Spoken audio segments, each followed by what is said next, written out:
बिस्मिल्लाहिर्रहमानिर्रहीम।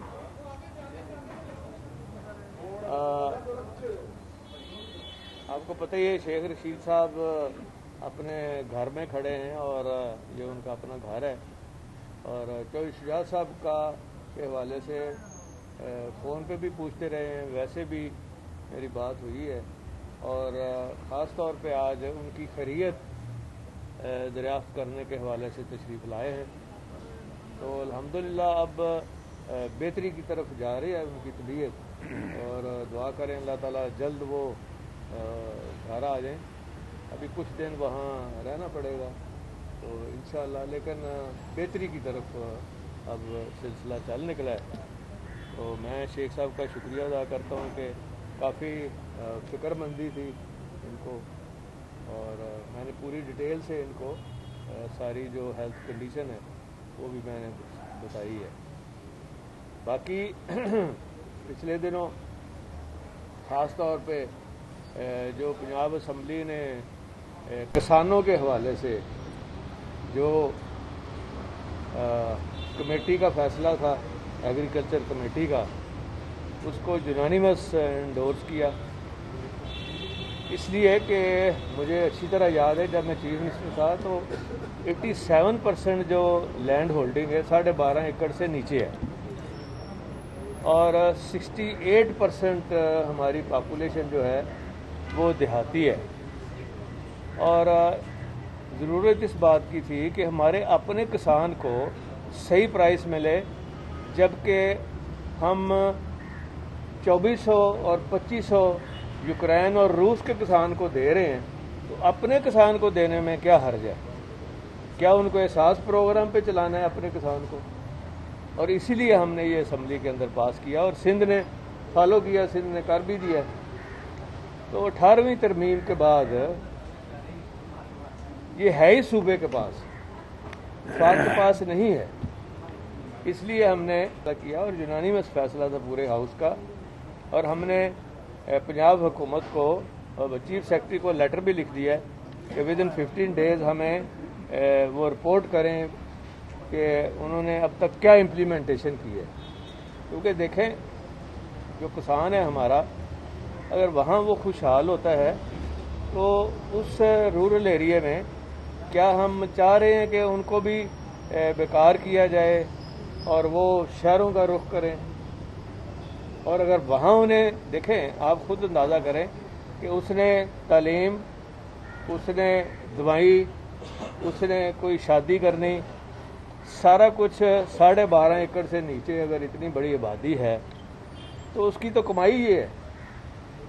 और अगर हम इंसेंटिव देते हैं तो उसने कोई जगह नहीं छोड़नी जहां उसने गंदम काश्त नहीं करनी। तो ये वाफर गंदम होगी तो पाकिस्तान के लिए इसमें खैर ही खैर है और फॉरेन एक्सचेंज भी बचेगा इंपोर्ट करने की बजाय। यहाँ लोग खुशहाल भी हों, फॉरेन एक्सचेंज भी आएगा और आगे जो मैनेजमेंट बेहतर ना होने से ये सारी चीज़ें सामने आई हैं। तो हमारी तो पूरी कोशिश है और पूरे हाउस ने भी किया है और इंशाल्लाह हर फोरम पर किसान भी जुलूस निकालते रहे हैं। तो हर तरफ से यही आवाज़ है कि ये सही फैसला है पंजाब असम्बली का। बाकी मैं ज़्यादा टाइम नहीं लेना चाहता। मैं शेख साहब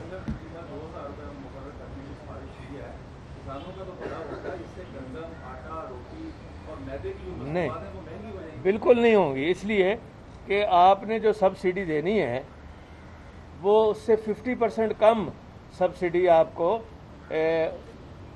आम लोगों के लिए आसानियाँ पैदा करने के लिए, प्राइस नीचे लाने के लिए आपको देनी पड़ेगी। तो 50% की जो बचत है वो कम नहीं है और उसका फ़ायदा हमारे किसान को होगा जो यहाँ के शहरी हैं। यूक्रेन के शहरियों को क्यों आप फ़ायदा देना चाहते हैं?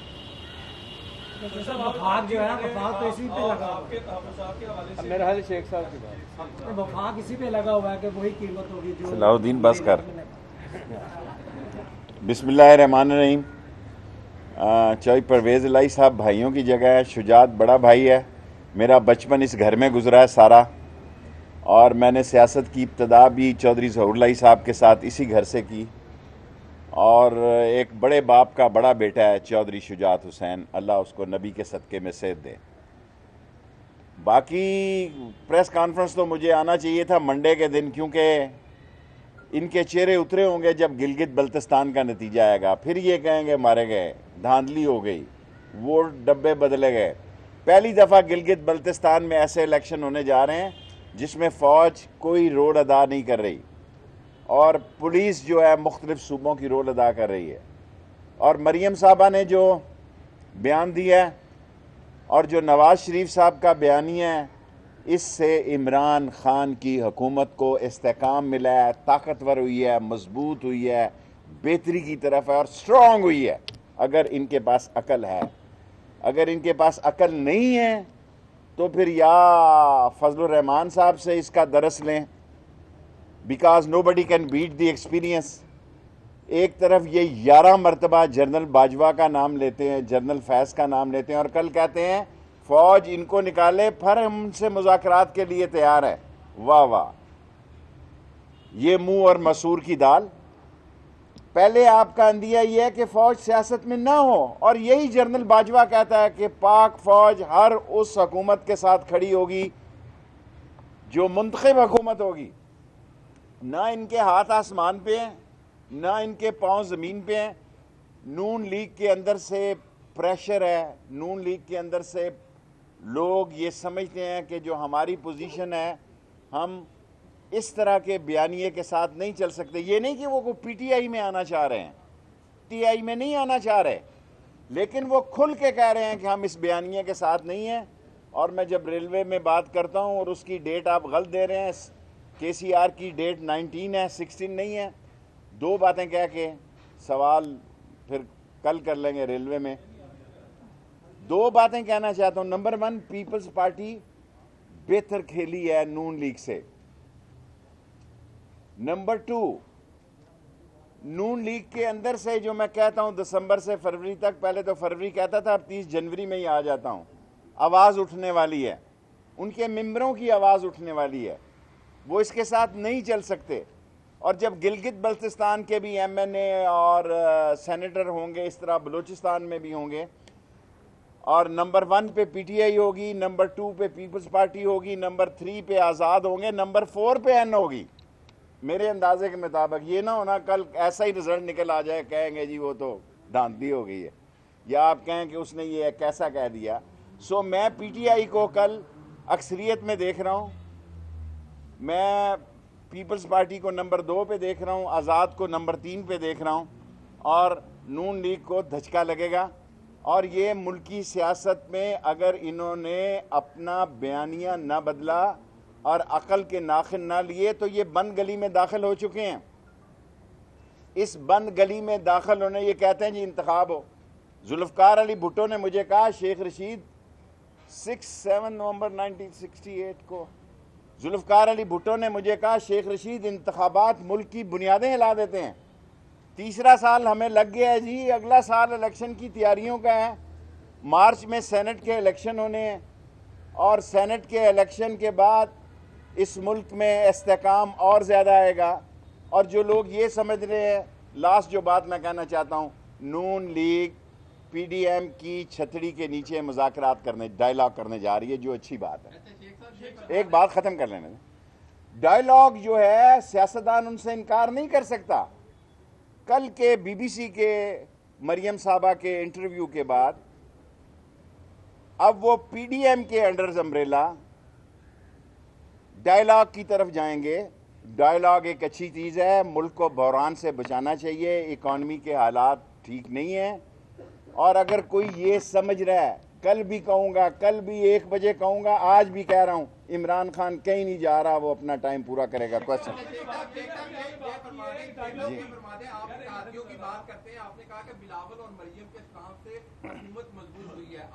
बिलावल से नहीं कहा, मैंने कहा नवाज शरीफ। और प्लीज, नवाज शरीफ और बेनज़ीर ने जो फौज के खिलाफ बयानिया दिया है, पहले उन्होंने फौज को एक ऐसा जुमला, ऐसी सूरत हाल कही जो मैं कहना भी नहीं चाहता लाइव चैनल पे। अब उन्होंने रिवर्स गियर लगाया है। अब वो कह रहे हैं कि इमरान खान को, पहले वो कहते थे इमरान खान से हमारी लड़ाई नहीं है, हमारी लड़ाई किसी और से है। अब कहते हैं इमरान खान को उठाओ, फिर हम डायलॉग करने के लिए जाए। मजर इनको सुन ले। मजर एक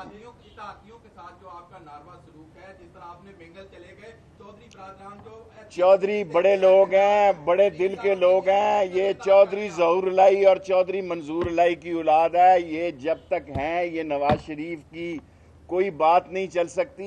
ये इमरान खान को वोट देंगे, मैं आपको लिख कर दे दूं। तफजात तो देखें, मैं इस पे बात नहीं करना चाहता, मेरे भाई हैं। मैं मिजाज पुरसी के लिए आया हूँ। एक बात कहना चाहता हूँ, ये चौधरी मंजूर लाई और चौधरी ज़हूर लाई की औलाद है। ये इमरान खान को वोट देगी जब भी इमरान खान पे बुरा वक्त आए। मजर जी,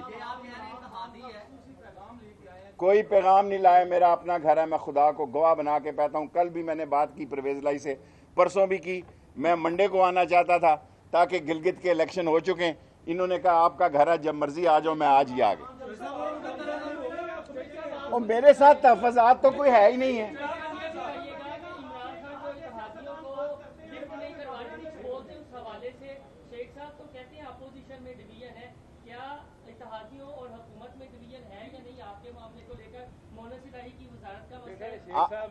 आज मैं यहाँ होस्ट भी हूँ और यहाँ आज मैं मेहमान भी हूँ और मेजबान भी हूँ। आखिरी 5 सवाल कर लें जी। मजर, ये छोटी सी बात है, मेरी बात सुनो। मेरे से, मेरी सियासत से परवेज लाई, शुजात लाई का घर बड़ा घर है। आप बड़े दिल से सोचें, ये छोटी छोटी बात। लास्ट सेकंड लास्ट, इंशाअल्लाह महंगाई इमरान खान खत्म करने जा रहा है। महंगाई, चीनी और आटे की कीमत कम होगी, इस पे काम हो रहा है।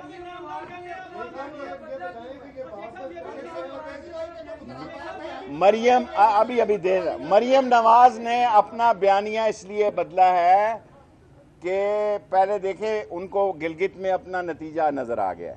सेकेंडली, उनके अंदर से आवाज, मुस्लिम लीगी बीजेपी की आवाज नहीं हो सकता। पाक फौज का जो दुश्मन है वो बीजेपी का यार है और उसका जो सरोकार है और उसका इन्फ्लुएंस एजेंट है। सो मुस्लिम लीगी बतौर इन्फ्लुएंस एजेंट अपनी अजीम फौज के खिलाफ कोई बात नहीं सुन सकता। उनकी पार्टी के अंदर से आवाजें बुलंद हो। सलाउद्दीन भाई, मेरा तो घर है, मेरी लड़ाई का कोई किसी से तल्लक नहीं। इंशाअल्लाह फैसल, मेरा घर है, मैं मेजबान भी हूँ, मैं मेहमान भी हूँ। जो सवाल करना मेरे लिए मसले ना पैदा करना।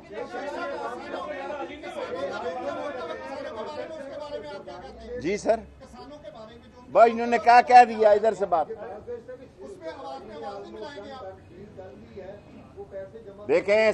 जरदारी, आसफ जरदारी छठा बैरी बेड़ा, उसने मफादात और सुलह की सियासत कोलंबिया, ऑक्सफर्ड, हैले, एसेक्स से उसने ताश छाती के साथ लगा के खेलता है। वो खेल गया है और इन नून लीग वाले लोगों को समझ नहीं आई, ये फंस गए हैं। ना इनके हाथ आसमान पे हैं, ना पांव ज़मीन पे हैं। आसफ जरदारी ने अपने लिए कुशन पैदा किया है और इन्होंने अपने लिए मसले पैदा किए हैं। ये उसी GHQ की गेट नंबर 4 की पैदावार हैं। ये चूसनियाँ, फौजी चूसनियाँ चूस के यहाँ पहुँचे। ये फौजी झूलों में झूले लेके यहाँ पहुँचे। ये डॉर्चेस्टर होटल के नीचे गाड़ियों का रंग शिनाख्त कर रहे थे जब इनके वालिद मोहतरम, अल्लाह उनको जन्नत नसीब करे, उन्होंने फ़ोन किया कि आप एक्साइज एंड टैक्सेशन के मिनिस्टर बनने जा रहे हैं। इनकी सियासत है क्या?